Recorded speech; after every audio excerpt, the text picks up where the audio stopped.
Once upon a sunny afternoon, in a cozy neighborhood with tiny gardens and chirping birds, lived a curious little girl named Tia. Tia had curly hair that bounced when she ran and a smile that could light up the whole street. Tia loved music.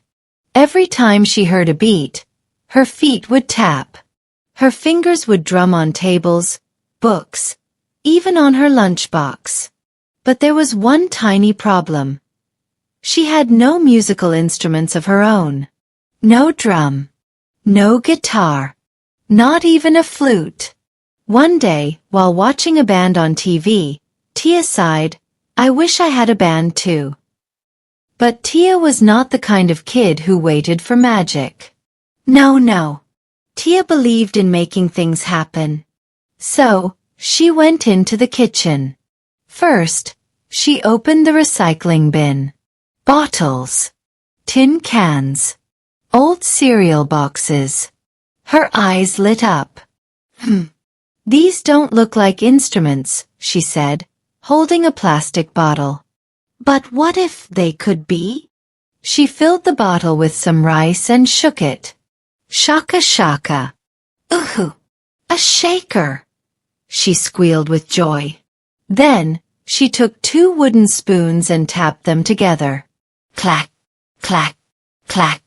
Next, she flipped a big empty cookie tin upside down. With her hands, she gave it a beat. Boom-be-a-boom. "Oh my goodness," Tia whispered. "I just made a drum."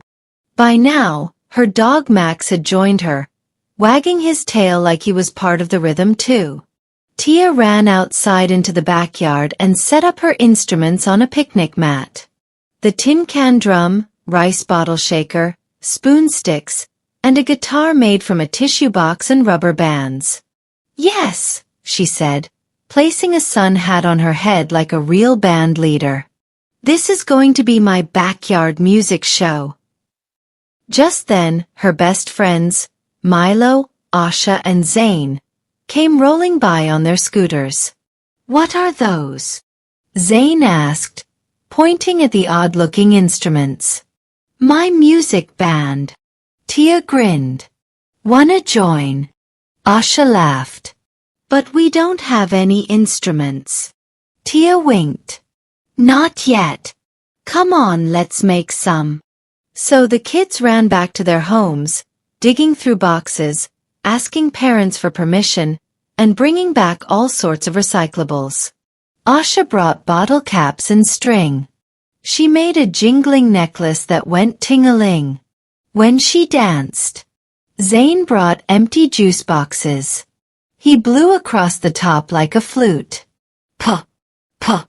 Milo brought an old oatmeal container and used chopsticks to make his own bongo drums. Tia smiled so wide, you'd think her face would pop. Now this is a band. They practiced all afternoon. Booms, claps, shakes, pings and pongs filled the air. Even the neighborhood cat peeked over the fence, slightly confused but very curious. Soon, other kids from nearby homes started gathering. Little Ella brought a cardboard tube and tapped it with pencils. Ben brought a plastic bowl and used a spoon to strum it like a banjo. Before anyone knew it, the backyard had become a recycled music band zone. Tia grabbed a stick and tapped it against the cookie tin 3 times. Ting, ting, ting. "Let's play the raindrop song," she shouted. And the band began. Shake, shake like falling rain. Tap, tap like boots on a roof. Boom, boom like thunder in the clouds. The grown-ups peeked from windows. Smiles. Laughter. Even applause. Tia's mom clapped her hands. "Tia, you've made music? And you've cleaned out the recycling pile too." Tia beamed. "It's called eco-music, Mama. We're helping the earth and having fun." Later that week, their teacher invited them to perform at school. The whole class was amazed when Tia and her friends walked in with their strange but wonderful instruments. And when the music started, Every toe tapped. Every head bobbed. And every kid asked, "Can we make instruments too?" Tia stood tall and proud.